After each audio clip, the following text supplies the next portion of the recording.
Links, rechts. Ja, herzlich willkommen zurück hier bei Pokémon Omega Rubin. Ja, herzlich willkommen zurück.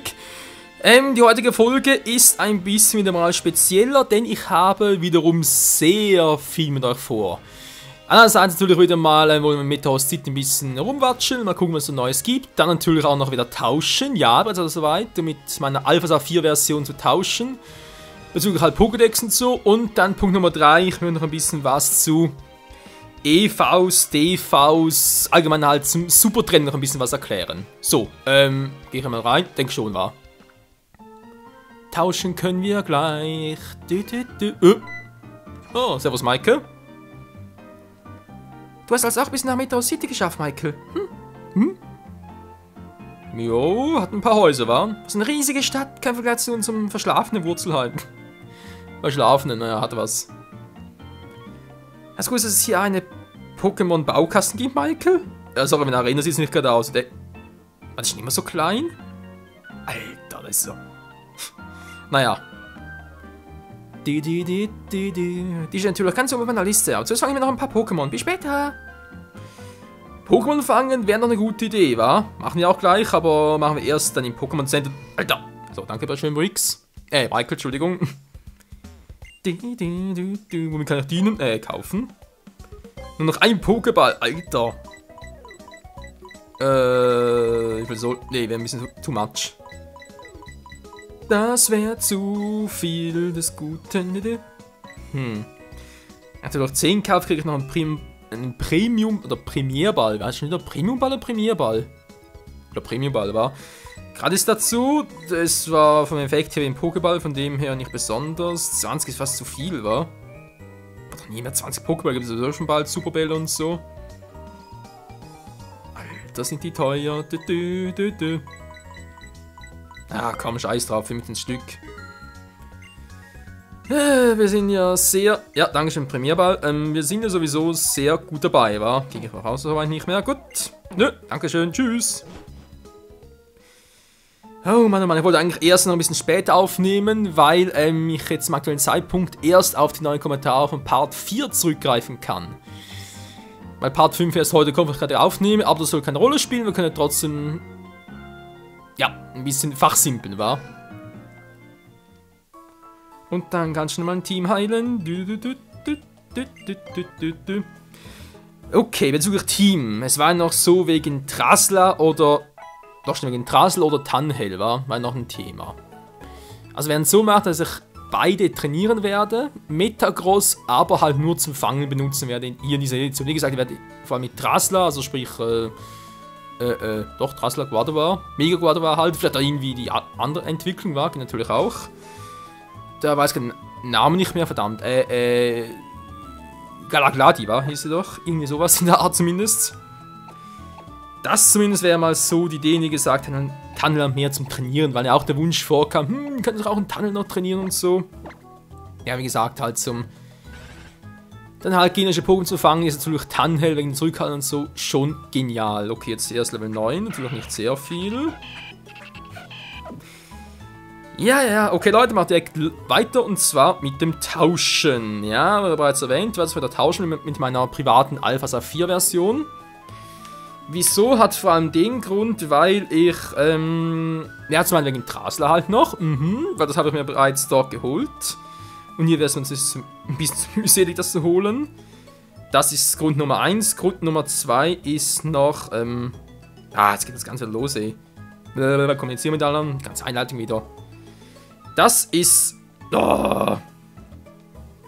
drahtlose Verbindung ist deaktiviert. So, jetzt aber. Mal gucken, Passanten. Natürlich hier auch noch, spielen wir Link und... Ja, hier ist bekannt und ist noch Passanten. Hi, wie geht's? Ja, hallo Maike. Toll, bitte tauschen. Ja, gerne. Also wie gesagt, gegen Trasla und dann natürlich halt noch bezüglich... Was war das andere? Endlich kommt die Anfrage mal. Und dann halt noch wegen dem Pokédex. Weil ich halt noch Hydro wieder rüber tauschen will auf meine Alpha Saphir Version und dann auch noch das ein oder andere Pokémon mittauschen will. La, la, la, la, la, la. So, wie sieht's aus? Verbindung wird hergestellt, bitte warten. Ja. Ich habe auch den Satz schon gehört, wegen bitte warten. Okay, wir haben jetzt wie gesagt hier Flemly, einmal ich taschen ganz kurz Flemly noch rüber. Das ist nur, damit ich es auch mal im Pokédex habe, wa? Dann nehme ich hier noch gegen Abo. Genau, ihr seht schon, da ist auch Level 15, deswegen muss ich ein bisschen beeilen, weil ich will da halt privat noch gleich weiter zocken und das Problem ist halt, gegen Abo entwickelt sich bereits auf Level 16 weiter und ja, dann wenn nachher dazu züchten, damit ich halt gegen Abo einen Pokédex habe, wäre mir ein bisschen zu umständlich gewesen. Deswegen kommt der Tausch bereits heute. Und dann ganz kurz gegen Abo im Team und damit haben wir bereits alle 3 Starter. Also zumindest im Pokédex. Natürlich die Frage, mache ich das gleich noch mit Reptile, Murabel und Jungblut auch noch? Ja, mal gucken, wenn sie irgendwie gerade gut hinpassen, so dann ja. Aber ansonsten nicht. Übrigens Leute, den ganzen Tauschen übrigens noch, ja. Ich habe bereits, glaube ich, beim letzten Part noch erwähnt, dass es ja so war. Also, ja, zumindest kam es mir so vor, dass irgendwie halt Drasel auf Route 102 kommt zwar irgendwie selten vor, aber trotzdem müsste irgendwie machbar sein, das zu finden war. Das habe ich wirklich auf Alpha Saphir Version eher per Zufall gefunden. Aber das ganz Extreme ist, wenn du bereits ein Pokémon hast und willst das gleiche Exemplar noch einmal fangen. Ey, da bietet dir ja hier Omega Rubin Alpha Saphir eine ganz geile Variante. Also das muss ich auch unbedingt noch zeigen, das ist echt krass. Gut, wieder zurück alles. Jetzt muss ich ganz kurz gucken, ich glaube ich tausche noch 2 Pokémon rüber, wa? Also das Ziel ist natürlich, wie gesagt, dass ich jetzt hier auf der Version Metagross nicht unbedingt fürs Kämpfen trainiere, sondern mehr fürs Fangen. Und halt auf der anderen Version, also sprich Alpha Saphir, und die werde ich sowieso noch öfters zeigen im Let's Play selbst, deshalb haben sie trotz allem noch irgendwie, ja, Intus. So, jetzt habe ich Hydropi rüber. Denn ich hole mir hier das Drasler, was ich bereits vorbereitet habe. Muss ganz kurz gucken, fehlt noch etwas? Nö. Dürfte soweit alles sein.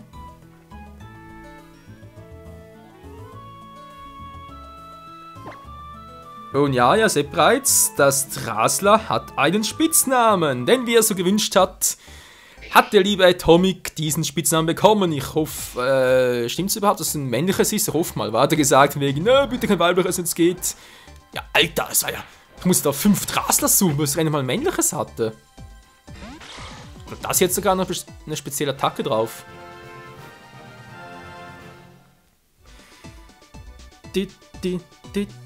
Komm hier gut mit Atomic. Das Ding ist irgendwie ein bisschen falsch, war. Als würde ich dich adoptieren. Ja, so ist es nicht ganz, wa? Können wir mal gucken, hat Atomic jetzt eine Attacke drauf? Nein, Atomic, was hast du für eine Attacke drauf? Gleich mal gucken.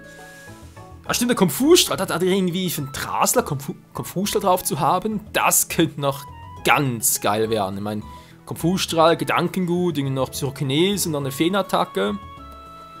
Prost Mahlzeit. Ansonsten, glaube ich, von den Werten her geht natürlich auch besser, aber holt es dann nicht allzu sehr. Naja, Zeit verlieren halt. Okay, dann haben wir hier Drasler im Team. Was habe ich gesagt? Die tauscht sowieso. Haben wir noch was vergessen hier? Ich habe das Gefühl, ich muss noch in den Bummel rüber tauschen, wa? Ja, kann ich jetzt hier nicht richtig zeigen. Moment, doch, kann ich.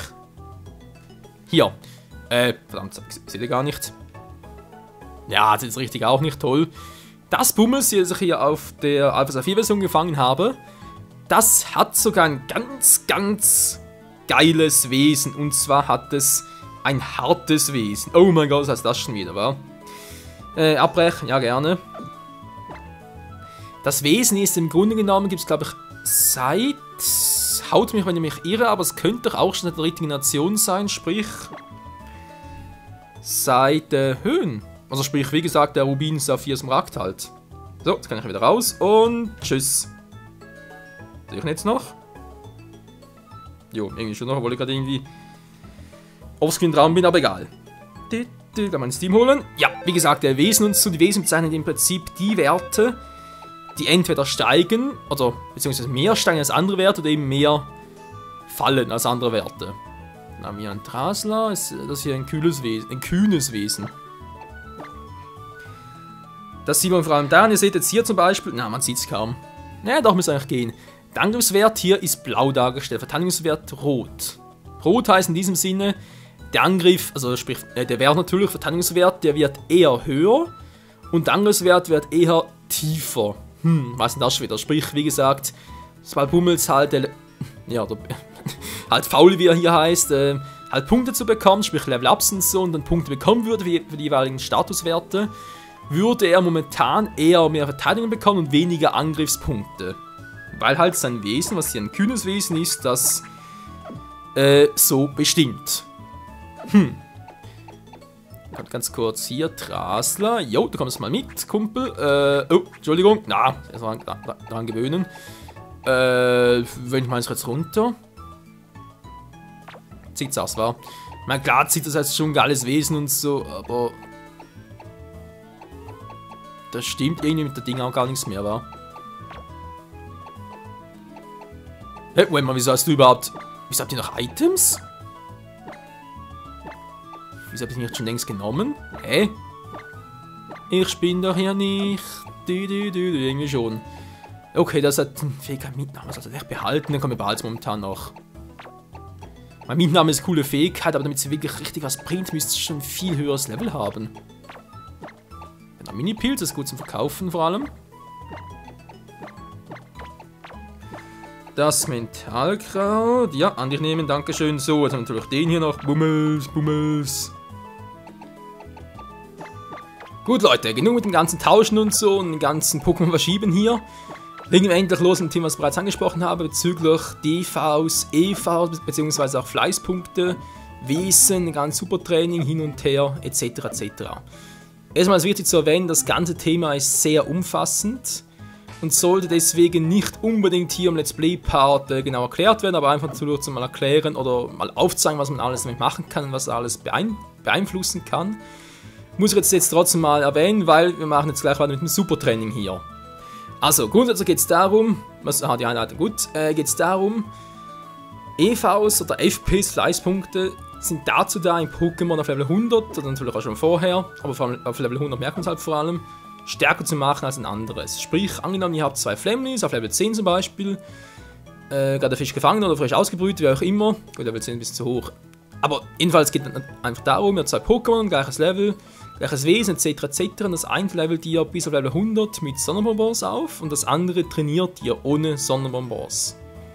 Das trainierte Pokémon wird immer stärker sein. Sprich, also es wird im KP, im Angriff, auf allen Werten wird es immer höher sein. Und zwar, weil es halt die sogenannten EVs bzw. eben Fleißpunkte bekommen hat. Diese Punkte kann man auf allen Werten, sprich KP, Angriff, Verteidigung, Initiative, Spezialverteidigung, Spezialangriff verteilen. Das ist zwar ein bisschen spezieller, dazu kommen wir gleich dazu. Es ist so, ihr könnt insgesamt bis zu, ja, jedes Pokémon kann 510 EV-Punkte bekommen. Diese EVs äußern sich dadurch, dass man, zumindest auf Level 100 ist noch so, nachher, sprich auf Level 10 und so, müssen wir das Ganze ein bisschen aufteilen, also beziehungsweise neu berechnen.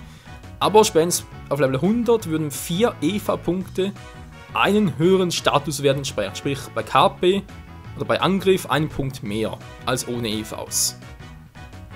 So, jetzt ist aber noch so, ihr könnt nicht alle 510 EV-Punkte auf einen Wert beschränken, das geht nicht. Ihr müsst das aufteilen und zwar seit XY ist es so, dass jeder Wert maximal 252 EVs bekommen kann. Das Ganze geteilt durch 4 und so. Dann habt ihr die Punkte, die ihr pro Wert, also sprich pro Statuswert, höher sein kann als bei einem anderen Pokémon. Denkt euch natürlich, Moment mal, 252, das mal 2, gibt noch keine 510. Ja, das geht natürlich nicht ganz auf, das heißt, wenn ihr es so macht zum Beispiel, man kann es natürlich anders aufteilen durch 4, aber wenn ihr es so macht, mit 252 mal 2, dann habt ihr trotzdem noch einen Wert vorig, also sprich noch 6 EV-Punkte und die könnt ihr halt, ja, 6 geht auch nicht, weil es gibt nur immer durch 4, weil Aufrunden und so gibt es hier nicht, ihr müsst wirklich 4 Punkte trainieren, sprich macht einfach noch 4 Punkte auf einen anderen Wert, zum Beispiel 4 auf KP noch. Macht man öfters zum Beispiel 252 auf Spezialangriff oder Angriff, nochmal 252 auf Initiative und 4 auf KP. das ist ein bewährtes Prinzip. Andere machen das irgendwie noch auf anderen Werten und so, teilen es anders auf. Kommt immer ganz auf das Training davon, was man für das jeweilige Pokémon sich gerade ausdenkt. Ja, so jetzt mal zur Theorie in dem Ganzen. Das ist natürlich ein bisschen sehr fachsimplisch und so. Müssen wir vielleicht im Internet noch ein bisschen nachlesen. Könnt ihr ja sonst mal suchen gehen und so. Und das dann halt euch ein bisschen schlauer machen. Und ja, grundsätzlich, wie gesagt, ist eine Theorie. Das heißt, man muss das Ganze trotz allem erstmal in der Praxis anwenden können. Und das ist dann trotz allem so eine Sache für sich. Aber so kann man gleich noch, und zwar hier mit dem Supertraining. Ja, jetzt kommt mal dazu, es zu erwähnen. Und zwar Probetraining mit Purmel. Ja, gut. Ihr seht jetzt hier zum Beispiel Probetraining Nummer 1. Über die Grundlagen des Supertrainings trifft die Tore des Ballon-Roboters. Geht darum, wenn wir dies abschließen, bekommen wir 4 EVA-Punkte auf Verteidigung.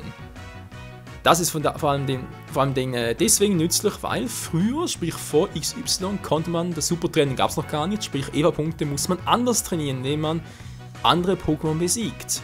Das war vor allem deswegen speziell, weil man konnte weder beim eigenen Pokémon noch beim gegnerischen Pokémon konnte man sehen, wo sind die EVA-Werte, wie hoch sind die bereits, etc. etc. Das heißt, vor allem eigenen Pokémon muss man die eigentlich aufschreiben. Beziehungsweise musste man natürlich sich aufschreiben, wenn man bereits verteilt hat. Das Gemeine am EV-Training oder FP, sprich für Fleißpunkte, ist, man kann nicht bestimmen, wann die Punkte verteilt werden. Sprich, sobald ein Pokémon gegen eines kämpft, habt ihr bereits die Punkte. Hieß also früher, bevor man irgendwie überhaupt gegen andere Pokémon gekämpft hat, musste man halt zuerst gegen die richtigen Pokémon kämpfen, um die richtigen EVA-Punkte zu bekommen für den richtigen Wert. Ja, und auch hier wieder mal ziemlich theoretisch.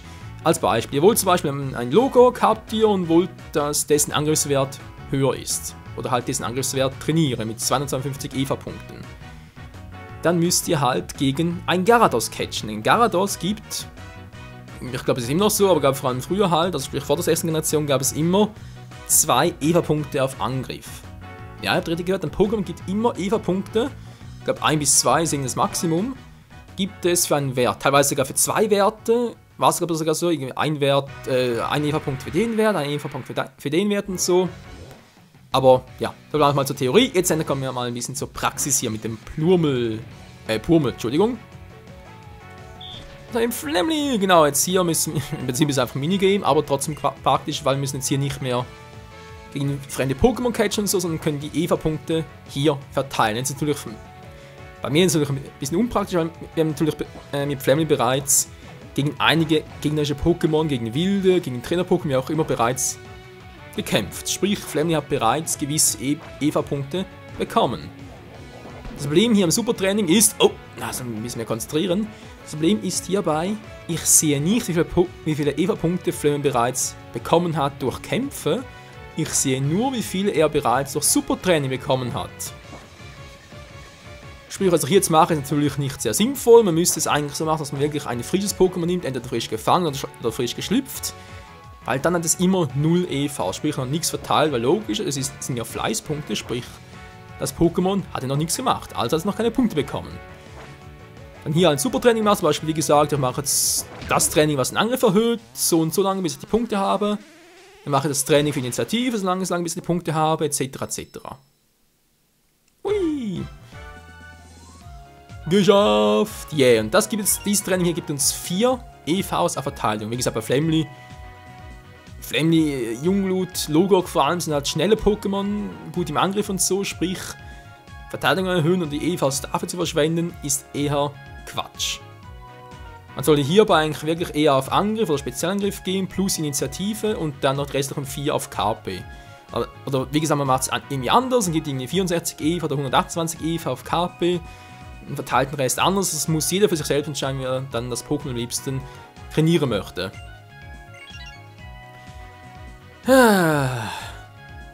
Gute Arbeit, das war aber Leistung. Ja. Bla bla bla bla. Das Belohnung für deinen Teilnahme am Supertraining erhalten. Von dem her muss ich auch sagen, das EV-Training habe ich früher auch mal gemacht, vor allem noch für die 5. Generation. Habe es auch mal so weit gemacht, dass ich wirklich mal ein Team hatte, mit dem, was ich EV-Training, sage ich jetzt mal, optimal getrainiert habe. Trotz allem ist es das ganze Ding sehr speziell. Flamly, was machst du jetzt hier? Der linken Seite ist Touchscreen, sehr gut, wenn man ganz kurz aus. Und dann Schluss zum ersten Supertraining. Ja, das ist natürlich auch cool, wa? Ihr seht jetzt hier bereits, ja, man sieht es ein bisschen dort rechts, habt ihr eine Grafik, ja. Und man eigentlich schon ein bisschen sieht, dass der Verteidigungswert höher ist, als er vorher war. Moment mal, sehe ich jetzt hier auch den Angriff höher als vorher? Hat jetzt hier bereits die EVs gezählt, die ich bereits durch Kämpfe gemacht habe? Wäre jetzt aber irgendwie für mich jetzt neu. Ja. Gut, wie gesagt, soviel dazu mal zum EV-Training. Das war natürlich noch lange nicht alles, weil das Problem ist natürlich, wenn du so überlegst, okay, ich habe trainiert und so, oder ein Pokémon bereits gefangen, außer sind ein falsches Pokémon besiegt. Ja toll, was mache ich jetzt? Bereits ganz im Arsch? Jein, du kannst EV-Punkte auch entfernen durch spezielle Beeren. Das geht, muss ich überlegen, ich glaube die erste Beere war so, wenn du mehr als 100 EV-Punkte auf einem Wert hast, dann war es so, dass der Wert auf 100 zurückfiel, also die EV-Verteilung hat den Wert. Und auf jede weitere Beere fiel das Ganze um 10 EV-Punkte zurück. Sprich, du brauchst es eigentlich maximal, also angenommen du hast irgendwie einen Wert, sagen wir es mal KP, hast du um 240 EV-Punkte trainiert, angenommen. Du willst du da entfernen lassen, dann machst du halt, gibst ihm 11 Mal von der Beere. Welche Beere ist gerade, aber weiß ich gar nicht mehr, spielt keine Rolle. Und nachher wieder auf 0. Weil wie gesagt, erst geht es zurück auf 100 und dann jeweils wiederum um 10 zurück. Es gibt aber auch Items, mit denen man die Werte erhöhen kann, sprich nicht nur durch Supertraining und so, sondern auch direkt. Das war so mit zum Beispiel Proteinen, Zink etc. Ich glaube sogar hier oben gab es noch einen Zink. Dort ist jedoch so, dass man die maximal 10 Stück geben kann, weil mehr als 100 EVs durch diese, ja, sage jetzt mal, durch diese Vitamine, kann man nicht vergehen. Also zumindest früher noch so, ob es das erste Generation immer noch so ist, muss ich mal nachlesen, glaube es aber immer noch. Da gibt es dann noch so spezielle Federn mittlerweile, gab es auch erst seit der ersten Generation, die kann man immer geben. Wobei, die erhöhen den Wert nur um 1. Also da werden Vitamine natürlich den Wert um 10 erhöhen. Zum Beispiel sagst du, jetzt gut, du hast ein frisch gefangenes Pokémon, du willst auf KP trainieren, gibst ihm 10 mal ein Item, was auf KP erhöht, also 10 mal, was hast du denn jetzt, Zink oder Protein, keine Ahnung, nein, Calcium glaube ich sogar. Diesen 10 mal Calcium hat 100 EVs auf KP. Dann machst du Supertraining noch für die restlichen 152, damit du halt insgesamt 252 hast. Und hast somit alle EVs, okay, Flamely, auf KP, die du halt vergeben kannst, bereits vergeben. Ich meine, trotz allem, das klingt zwar alles schön und gut, es ist aber leider natürlich trotzdem Tatsache, dass ein EV-Training sehr lange dauern kann. Und deswegen nicht unbedingt mit den Star-Pokémon und so ausgefochten werden sollte, sondern wenn dann erst, wenn man irgendwie Logok und so haben möchte, halt diesen neu züchten möchte mit dem Wesen und so, weil auch das Wesen hat einen Einfluss darauf. Wie halt entweder der Angriff steigt und dafür Spezialangriff fällt oder halt Verteidigung fällt und so. Und auch mit den DVs, oh, mit den DVs ein ganz anderes Thema. Die DVs ist sogar noch so speziell. Die DVs sind sogenannt, man kann es eigentlich als Gene betrachten als Pokémon. Und zwar, die sind auch unsichtbar, zumindest am Anfang noch. Ein Pokémon kann zwischen 0 und 31 DV-Punkten pro Wert haben. Sprich auch wieder auf KP, Angriff etc. kann es maximal diese unsichtbaren 31 DVs haben. Oder Minimum halt 0. Ich glaube sowieso, es ist pro Pokémon, ist das auch mit den Werten verschieden. Zum Beispiel kann das eine irgendwie auf dem KP 0 haben, auf dem Angriff plus 31 und so. Das ist immer alles verschieden und kann man aber ausrechnen. Wie es genau geht, kann ich jetzt hier nicht erwähnen, da müsst ihr wirklich einen Spezialplan zu machen, aber ich würde da echt empfehlen, das Ganze mal im Internet nachzulesen, wie das Ganze funktioniert. Wozu ist das gut? Ganz einfach, im Gegensatz zu den EVs kann man die DVs auf Level 100 wirklich sehen. Angenommen, ein Pokémon, ihr habt auch wieder hier ein Logo auf Level 100. Das hat KP, DV, also im DV im KP-Bereich hat es 0. Und ein anderes Logo hat KP, hat es 31 DVs. Anfangs seht ihr noch nicht viel. Wenn es auf Level 100 ist, dann hat das wirklich 31 KP mehr als das andere, ohne DVs halt. Also sprich, DVs wirken sich 1:1 auf den Wert aus und von dem her natürlich extrem genial, weil 31 Punkte können relativ viel ausmachen pro Wert. Das Problem ist natürlich auch hier, trainieren kann man es nicht, man muss sie also züchten. Oder wenn ihr wirklich Glück habt, fangen oder halt wie es bei XY, ne stimmt gar nicht, bei Schwarz-Weiß und Schwarz-2 und Weiß-2 war, mit Ens Pokémon, denn die haben glaube ich auf jedem Wert, wenn es mir noch richtig war, haben die 30 DV-Punkte.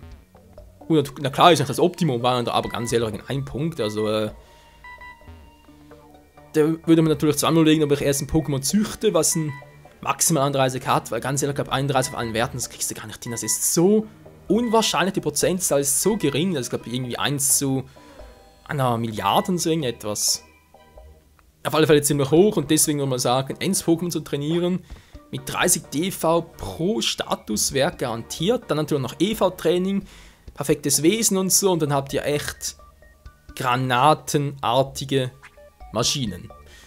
Ja, soll mal eine ganz kurze Erklärung, was EV, DV und das Wesen beeinflussen kann. Also wenn ihr darauf achten möchtet, und ich werde natürlich später näher darauf eingehen, also ich werde sicher nach einem Pokémon nehmen, wo ich das Ganze 1:1 testen werde, sprich werde es entweder züchten oder neu fangen, dann mit dem Supertraining aufleveln, auf das Wesen achten, nachher das auf zu den DVs erwähnen und so, wie hoch das die sein können. Von dem her ist es echt krass, was alles möglich ist in der Welt der Pokémon. So, wir sind bereits rum soweit. Das war natürlich ein bisschen viel Gequatsche von meiner Seite. Ich hoffe, es gab einigermaßen was verständlich. Wenn ihr was falsch ausgedrückt habt, natürlich auch gerne korrigieren in den Kommentaren. Und sonst, wie gesagt, auf den nächsten Part, also nicht nächsten Part, aber auf einen der nächsten Parts warten oder halt im Internet nachgucken, wo es dann sicher besser geschrieben steht. Tja, in diesem Sinne, bis zum nächsten Mal wieder hier bei Pokémon Omega Rubin, wenn es dann endlich mit der Hauptstory weitergeht. Tschüss!